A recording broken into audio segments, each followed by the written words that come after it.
우리 다 같이 사도신경으로 신앙 고백하심으로 새벽 예배를 함께 영광 드리시겠습니다. 전능하사 천지를 만드신 하나님 아버지를 내가 믿사오며 그 외아들 우리 주 예수 그리스도를 믿사오니 이는 성령으로 잉태하사 동정녀 마리아에게 나시고 본디오 빌라도에게 고난을 받으사 십자가에 못 박혀 죽으시고 장사한 지 사흘 만에 죽은 자 가운데서 다시 살아나시며 하늘에 오르사 전능하신 하나님 우편에 앉아 계시다가 죄로서 산자와 죽은 자를 심판하러 오시리라.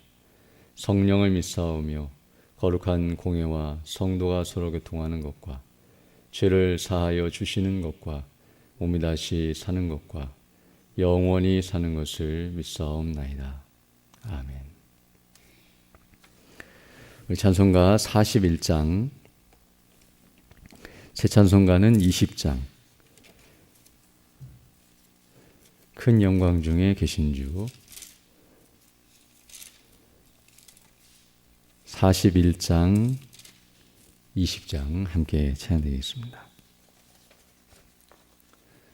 큰 영광 중에 계신 주 나 찬송합니다.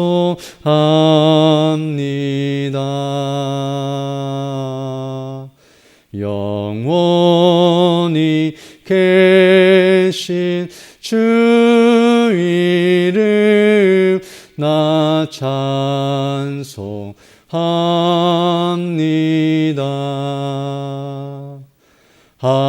한없이 크신 능력을 나 찬송합니다.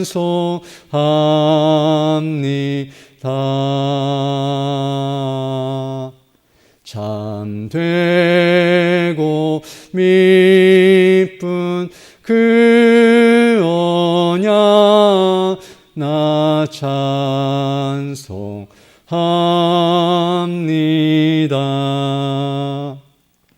온 천지 창조하시던 그 말씀 힘이 써 영원히 변치 않는 줄 나 믿사옵니다.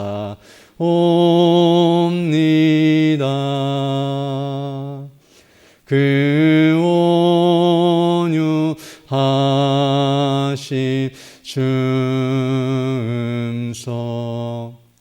날 불러 주시고 그 품에 품어 주시니 나 찬송합니다.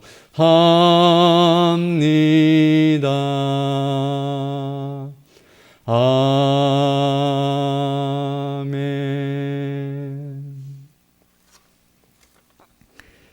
예, 하나님 말씀은 욥기 22장 21절로 30절 말씀입니다.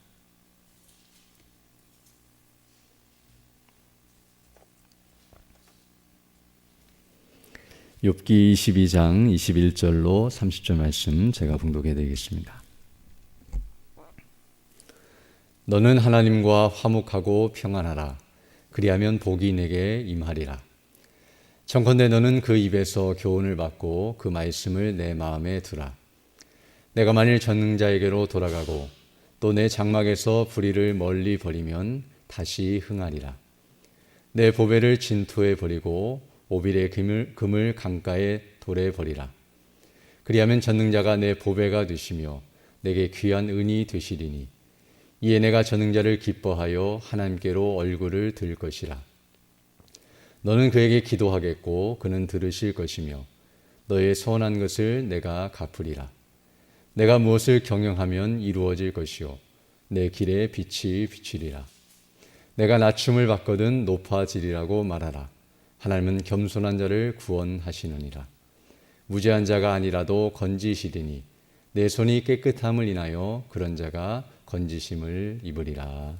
아멘. 오늘 읽은 이 본 말씀은 욥의 친구인 엘리바스가 욥에게 이제 고난에서 벗어나 회복될 수 있는 길이 있음을 가르쳐주고 또 그 회복의 길을 제시하고 있는 내용입니다.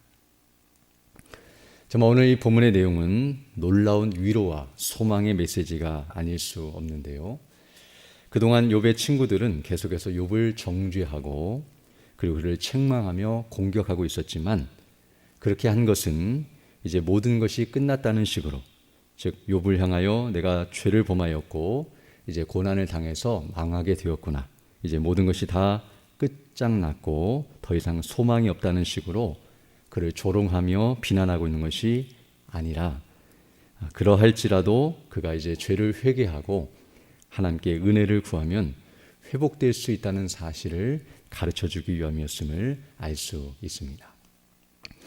그래서 이제 앞에 부분까지는 굉장히 강도 높게 욥을 질책하고 또 그를 공격하는 것처럼 보였지만, 그러나 오늘 본문에서 나타난 것과 같이 이 소망의 메시지를 전하기 위해서 그동안 이 모든 것들을 말하였다는 것을 알게 되고요. 또 오늘 본문의 메시지가 있기 때문에 앞에서 했던 말들이 의미가 있고 또 그것이 가능한 것이었음을 우리에게 가르쳐주고 있습니다. 즉 욥이 회복될 가능성이 전혀 없었다면, 또 회복의 길이 전혀 열려지지 않았다면 사실은 이런 대화가 의미가 없으며 어떠한 위로도 소망도 없게 될 것인데, 그러나 오늘 본문의 내용과 같은 이런 메시지가 있었기 때문에 앞에서 계속해서 그를 질책하고 경계하며 그로 하여금 이와 같은 길로 가도록 인도하고 있었다는 사실을 우리가 알 수 있습니다. 바로 이것이 복음의 메시지의 특성인데요. 복음은 처음부터 좋은 소식을 전하지 아니하고 정말 우리가 죄로 인하여서 망하게 되었고 영원한 진노와 심판 가운데 있다는 사실을 경고하면서 그 가운데서 우리가 피할 길이 있고 또 우리에게 피난처와 생명의 길이 있음을 가르쳐주면서 그리로 나아갈 것을 촉구한다는 사실을 우리에게 가르쳐주고 있습니다. 이처럼 오늘 본문의 말씀은 회복의 메시지, 소망의 메시지라고 말씀드릴 수 있는데요. 그래서 오늘 본문 21절부터 보게 되면 이제 엘리바스는 먼저 하나님과 화목할 것을 요청하고 있습니다. 21절 보게 되면 너는 하나님과 화목하고 평안하라. 그리하면 복이 내게 임하리라 라고 말씀해 주고 있는데요. 이 말을 통해서 지금 욥은 어떤 의미에서 죄를 범하여 하나님과 불화관계에 있고 하나님부터 멀리 떨어져 있는 상태에 있기 때문에 이제 그 죄를 회개하고 그 죄를 버리고 하나님께로 나아가 하나님과 화목하게 될 때에 이제 그의 모든 고난이 물러가고 다시금 회복되어 복을 누리게 될 것이라고 말해주고 있습니다. 그리고 이제 22절부터 30절까지 말씀에서는 이제 어떻게 하나님과 화목할 수 있는지 그 방식과 과정을 좀 더 구체적으로 설명해주고 있습니다. 먼저 우리가 여기서 알아야 할 것은 죄라고 하는 것, 지금 계속해서 욥을 향하여 내가 죄를 범했기 때문에 고난을 당하는 것이다라고 말했는데요. 거기서 말씀하는 그 죄는 바로 하나님과 우리 사이를 갈라놓는 것이기 때문에 우리가 그 죄를 멀리하고 도리어 하나님을 가까이 하는 것이 합당한 것이라는 것을 가르쳐주고 있고요. 바로 그것만이 살 길이라는 것을 오늘 본문에서 이와 같이 말해주고 있습니다. 그러면서 이제 22절부터 보게 되면 어떻게 하면 하나님과 화목할 수 있는가? 그것은 바로 하나님의 말씀을 가까이 하는 것임을 먼저 가르쳐주고 있습니다. 22절로 23절 보게 되면 청컨대 너는 그 입에서 교훈을 받고 그 말씀을 내 마음에 두라. 내가 만일 전능자에게로 돌아가고 또 내 장막에서 불의를 멀리 버리면 다시 흥하리라 라고 말씀하고 있습니다. 제가 앞에 22절에서 하나님의 입으로부터 나오는 말씀과 교훈, 그것이 바로 하나님의 말씀이요 하나님의 언약의 말씀인데요. 그런 하나님의 말씀을 우리가 잘 청종하고 그것을 마음에 둘 때에 그 일을 통해서 무엇을 얻게 되냐면 바로 우리의 죄를 깨닫게 되고 그 죄를 버리는 일이 있게 된다는 사실을 가르쳐주고 있습니다. 즉 하나님의 율법의 말씀과 그 계명을 들을 때에 자신이 하나님 앞에 어떤 죄를 지었는지를 철저하게 깨닫게 되고 그 죄를 싫어하게 되며 이제 그 죄를 버리는 대로 나아가게 되고 그 일로 말미암아 하나님께로 더 가까이 나아가게 된다는 사실을 가르쳐주면서 그리하면서 23절 보게 되면 전능자에게로 돌아가고 또 내 장막 내가 거하는 그 처소에서 모든 불의를 버릴 때에 다시 흥하게 되고 복을 누리게 될 것을 이와 같이 말씀해 주고 있습니다. 그리고 더 나아가서 24절로 25절을 보게 되면 이제 이와 같이 하나님의 말씀을 가까이 하며 죄를 버리면서 이제 또 하나 해야 할 일이 무엇인가를 말해주고 있는데요. 내 보배를 진토에 버리고 오빌의 금을 강가의 돌에 버리라라고 말씀해주고 있습니다. 이것은 그가 가장 귀하게 여기고 소중히 여기는 그 보배를 진토와 같이 여기며 돌과 같이 여기고 버려야 한다는 사실을 말해주고 있는데요. 왜냐하면 25절에서 말씀하는 것처럼 그리하면 전능자가 내 보배가 되시며 내게 귀한 은이 되실 것이라고 가르쳐주고 있습니다. 즉 이 말을 통해서 어떤 의미에서는 그가 가장 소중히 여기고 하나님보다 더 우선시하며 하나님과 같이 여기는 그런 보물들, 세상의 헛된 것들과 하나님보다 더 사랑하는 우상 숭배와 같은 죄악을 그가 버리고 하나님을 가장 귀한 분으로 여기며 그분으로 만족하고 그분 안에 거하는 것이 복이라는 사실을 가르쳐주고 있습니다. 어떤 의미에서 인생이 지을 수 있는 모든 죄는 바로 여기서부터 시작된다고 말씀드릴 수 있는데요. 자신을 하나님보다 더 높이 여기고 또 자신의 영광과 또 욕심을 채우고자 하는 마음에서 모든 보물을 얻고자 하고 오히려 하나님을 귀하게 여기지 않는 이런 악한 마음에서 속히 떠나 도리어 하나님을 그 마음의 중심에 두며 그 하나님께 가까이 하는 것이 복이라는 사실을 우리에게 가르쳐주고 있습니다. 그런 가운데서 이제 26절을 보게 되면 이에 내가 전능자를 기뻐하여 하나님께로 얼굴을 들 것이라 라고 말씀함으로써 이와 같이 하나님을 가까이 하고 그분을 귀하게 여길 때에 드디어 그 하나님을 기뻐하고 사랑하게 되며 그분께 담대히 나아가 그 얼굴을 들고 하나님께 은혜를 구하게 될 것을 말씀하고 있는데요. 27절부터 보게 되면 너는 그에게 기도하겠고 그는 들으실 것이며 너의 서원한 것을 내가 갚으리라 라고 말씀함으로써 이제 하나님께 가까이 간 그 사람이 이제 하나님께 도우심을 구하고 또 자신의 원하는 바가 무엇인지를 고백하며 또 하나님의 은혜를 구할 때에 그를 행할 수 있는 능력과 또 지혜를 주실 것을 이와 같이 말씀해 주고 있습니다. 그러면서 28절 보게 되면 내가 무엇을 경영하면 이루어질 것이요 내 길에 빛이 비추리라. 즉 하나님께로 가까이 간 자가 그 영광의 빛을 받게 되며 그리고 하나님의 은혜 안에서 그 모든 것이 회복될 것을 말씀해 주고 있습니다. 그리고 29절로 30절 보게 되면 내가 낮춤을 받거든 높아지리라고 말하라. 하나님은 겸손한 자를 구원하시느니라. 무죄한 자가 아니라도 건지시리니 내 손이 깨끗함을 인하여 그런 자가 건지심을 입으리라 라고 말씀함으로써 죄를 범하실 때에 하나님께서 고난을 주시고 이런 어려움 가운데 처하게 하시는 이유는 그를 겸손하게 만드시고 겸비케 하셔서 자신의 죄를 깨닫고 하나님의 은혜와 긍휼을 구하는 그런 낮은 자리로 내려가게 하심으로 그가 하나님 앞에 손을 들고 그 은혜를 구할 때에 하나님께서 그를 건지시고 또 구원의 은혜와 영광으로 충만케 해주실 것을 이와 같이 약속해 주고 있습니다.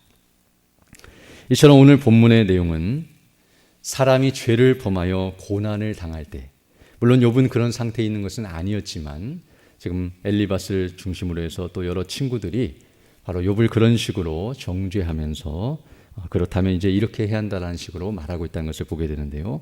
보편적으로 욥과 같은 고난보다는 우리가 죄를 범하여 고난을 당하는 경우가 더 많기 때문에 이런 교훈에 우리가 귀를 또 기울이고 또 그 의미가 무엇인지를 알아야 하는데요.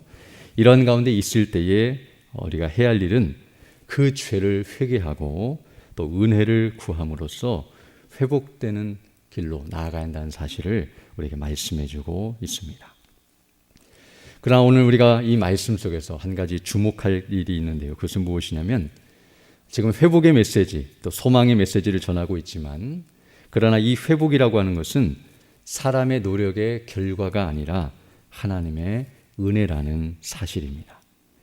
오늘 본문을 보게 되면 이 친구들은 욥을 향하여서 사람이 이와 같이 행하면 회복될 것이다 라고 말해주는 것처럼 보여지지만, 물론 당연히 사람이 이런 행동들을 하는 것이 마땅한 것이지만 그러나 과연 누가 스스로 이와 같은 행동을 할 수 있는지 우리가 생각할 때에 이것은 인간 스스로의 노력과 계획과 의지와 결심으로 될 수 있는 것이 아니라는 사실과 이런 회복의 길을 걷기 위해서 회개하고 돌이키는 일은 하나님의 은혜만이, 또 그 은혜로만 가능하다는 것을 우리에게 가르쳐주고 있습니다.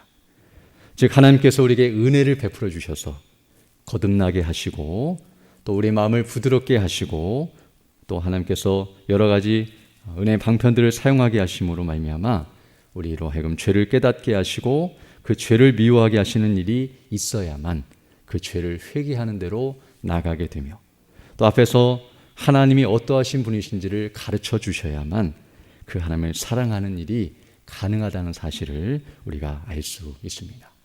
즉 앞에서 하나님의 말씀을 가까이 하고 또 그런 가운데서 죄를 깨닫고 멀리하고 하나님을 가까이 하며 또 하나님을 가장 귀한 분으로 여겨야 한다고 말하고 있지만, 인간의 본성은 스스로의 죄를 깨달지 못할 뿐만 아니라 하나님을 싫어하는 그런 성향을 가지고 있기 때문에 그 스스로의 힘으로는 절대로 이런 자리로 나아갈 수 없고, 또 인간의 본성 그 자체를 가지고 말씀을 읽어도 그 말씀이 깨달아지거나 믿어지는 일이 있지 않다는 사실, 오직 성령께서 거듭나게 하시고 변화시켜 주시고 또 지각과 우리의 총명을 변화시켜 주시며 은혜를 베풀어 주셔야만 그 모든 것들을 깨닫고 이와 같이 회개하며 은혜를 구하는 대로 가게 된다는 것을 말씀해 주고 있습니다.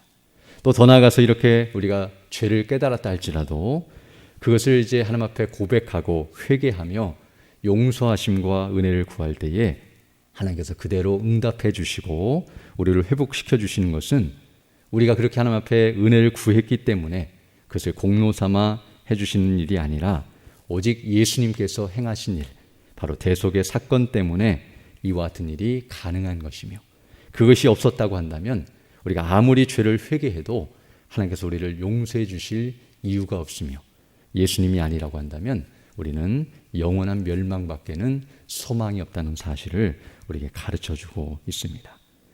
이처럼 오늘 본문의 말씀처럼 이와 같이 소망의 메시지, 또 위로의 메시지, 회복 가능한 이런 메시지가 증거되고 있는 것은 바로 우리 주 예수 그리스도 안에서 성령님으로 말미암아 우리를 구원하시는 하나님의 은혜가 있기 때문에 가능한 것이라는 사실, 즉 죄인이 영원히 망하지 않을 수 있는 이유, 그리고 설령 의인이 고난 중에 있다 할지라도 망하지 않을 수 있는 이유가 바로 이 주 예수 그리스도밖에 없다는 사실을 다시 한번 가르쳐주며, 바로 그 은혜를 힘입고 믿음 안에 견고하게 서서 나아가는 것이 옳다는 사실을 우리에게 다시 한번 가르쳐주고 있습니다. 오늘 또 이 말씀을 다시 한번 상고하면서 날마다 그 은혜를 의지하고 또 오늘 또 주일을 맞이할 그 복음의 말씀을 들을 텐데 그 말씀을 통해 힘을 얻고 또 믿음 안에서 나아가는 우리 모두가 되기를 간절히 소망합니다. 함께 기도드리겠습니다. 거룩하시고 자비로우신 아버지 하나님, 감사를 드립니다. 지난 밤에도 우리에게 은혜를 더하여 주시고 또 이렇게 다시금 새날 새 아침을 시작하며 주께 경배하며 영광 돌릴 수 있도록 은혜 베풀어 주심을 감사드립니다. 좀 우리가 어떠한 자리 가운데 있다 할지라도 항상 주의 은혜를 의지하고 믿음 안에 견고하게 서 있는 우리 모두 될 수 있도록 인도하여 주시며, 그리스도 안에서 우리에게 베푸시는 그 놀라우신 은혜와 영광을 늘 찬미하고 또 이 사실을 알지 못하는 수많은 영혼들에게 복음을 담대히 증거하며 그 믿음 안에 살아가는 우리 모두 될 수 있도록 은총을 더하여 주옵소서. 특별히 오늘 주일을 맞이하여 주의 백성들이 함께 모여 예배하며 영광 돌릴 때에 예배를 인도하시며 말씀을 증거하시는 우리 담임 목사님과 또 우리 낮예배 시간에 말씀을 증거하시는 원로 목사님에게 은혜를 더하여 주셔서 성령의 충만함과 능력과 지혜와 은혜로 늘 함께 하사 복음의 말씀, 진리의 말씀이 더욱 담대히 온전히 선포될 수 있도록 역사하여 주시며 우리 어린아이부터 시작하여 노년까지 모든 성도들이 그 말씀을 통해 힘을 얻고 또 믿음 안에 견고하게 서며 하늘의 영광과 그네로 충만하여 주님 맡기신 복음의 사명을 바르게 잘 감당한 데로 나아갈 수 있도록 은혜를 더하여 주옵소서. 연약한 육신의 주 백성들 일일이 기억해 주시고 또 치료해 주시고 회복해 하여 주셔서 더 건강한 모습으로 주의 일에 힘쓰는 믿음의 삶들 다 될 수 있도록 은혜를 더하여 주시며 날마다 하나님의 은혜와 긍휼을 구할 때에 주의 도우심과 은혜를 받고 더욱 믿음 안에 바르게 서는 우리보다 될 수 있도록 은총을 더하여 주옵소서. 이 시간 기도할 때도 주의 성령께서 함께 하사 믿음으로 주의 뜻을 간구하게 하시고 또 오늘 하루 주와 동행하는 복된 한 날이 될 수 있도록 은총을 더하여 주옵소서. 감사드리며 예수님 이름으로 기도드립니다. 아멘. 하늘에 계신 우리 아버지여, 이름이 거룩히 여김을 받으시오며 나라에 임하오시며 뜻이 하늘에서 이룬 것 같이 땅에서도 이루어지이다. 오늘날 우리에게는 양식을 주옵시고 우리가 우리에게 죄 지은 자를 사하여 준 것 같이 우리 죄를 사하여 주옵시고 우리를 시험에 들게 하지 마옵시고 다만 악에서 구하옵소서. 대개 나라와 권세와 영광이 아버지께 영원히 있사옵나이다. 아멘. 기도하시고 들어가시기 바랍니다.